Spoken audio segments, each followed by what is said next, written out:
Hi, well, listen, welcome back. What would an iconic Ann Arbor feature be without the Michigan Theater? For those of us who have been around for a number of years, we've got childhood memories of Michigan Theater. If your days are only as a student in terms of interaction with the Michigan Theater, you have all of those memories. And of course, we are so blessed that we continue to have the Michigan Theater as part of our, not only our landscape, because it's a beautiful building and facade, but because of what they produce, what they feature. It is a wonderful, wonderful asset to our community. And again, one of those that is shared by towns and gowns alike. So let's take a closer look at the Michigan Theater. The Michigan Theater, 1927, is located at 603 East Liberty Street. Let's see here. This is reading from the National Register of Historic Places, and it was nominated. This is part of the paperwork for nominating, and it was accepted in 1980. So, quote, opening its doors for the first time on January 5th, 1927, the Michigan is Ann Arbor's surviving movie theater from the vaudeville and silent picture era. Its Barton Theater organ, installed to provide accompaniment for mute movies, also survives intact. A sound system for talkies, not part of the original plan, was introduced several months after the Michigan Theater opened. For decades, Fildom's foremost offerings found their first local audience here. Vaudeville acts, live concerts, touring stage plays, brought in-person performances by luminaries of the entertainment world, including Jack Benny, Ben Crosby, Paul Robeson, and Ethel Barrymore.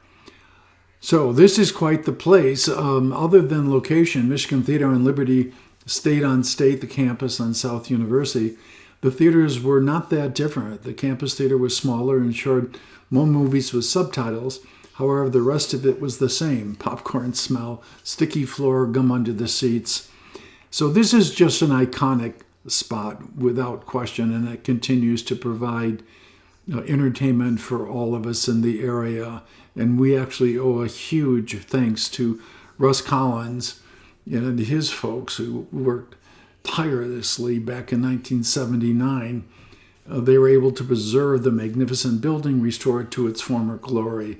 Today, of course, it's home to plays, concert, lectures, events for children, of course, wonderful movies.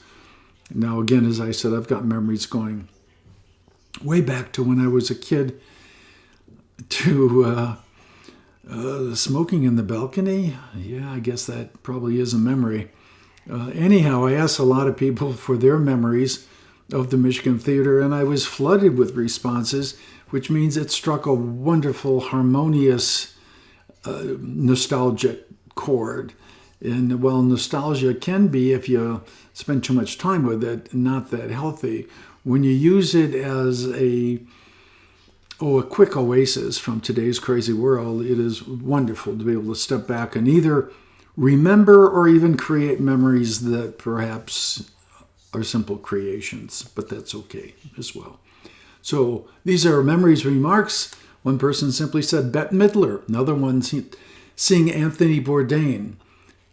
Gone with the Wind on my birthday. Steve Miller Band, My Fair Lady, Police and Buddy Guy, Sitting in the Balcony back in the early 1950s. 16 cents to get in? My goodness, times have changes. Unforgettable, says one person. Iggy and the Stooges, Ann Arbor's own Iggy, Jim Osterberg. See Bob Dylan in concert, 1996. I remember he covered the Grateful Dead's Alabama Getaway, and for some reason, maybe because it was so soon after Jerry Garcia's death, about 200 people got up on stage and started dancing and jumping around.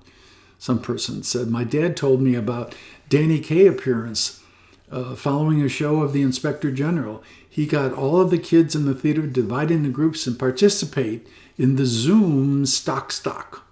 Ha ha ha. I guess that's part of a song. A refrain that accompanied, it is a song, accompanied one of the songs in the movie in the 1930s. Somebody said they have memories of Hal Holbrook. And this was, of course, Hal Holbrook was famous for his portrayal of Mark Twain. So it is a magnificent building, but other things were happening in the world. as with all of the photographs and all of the memories on this tour. 1927, what was happening in 1927? Well, the era of talking pictures began with the opening of The Jazz Singer, starring Al Jolson singing and dancing in blackface, if you can imagine that. I guess a sign of the times.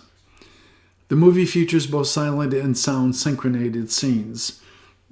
This year, Charles Lindbergh makes the first nonstop solo transatlantic flight.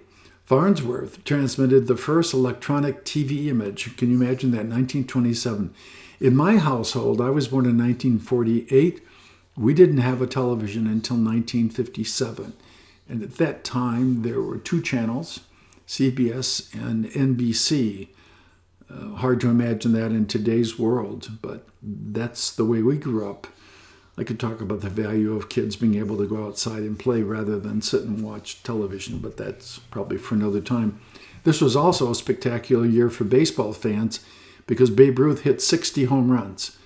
Now, that alone is such an iconic statement, figure, fact, that it boggles the mind when you think that it was 1927 when Ruth did that.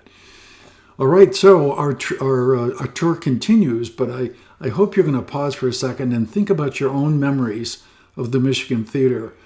Some of them not too long ago. Some for you are going to go back a long way. But just sit quietly and think about the wonderful, iconic Michigan Theater. All right, thank you.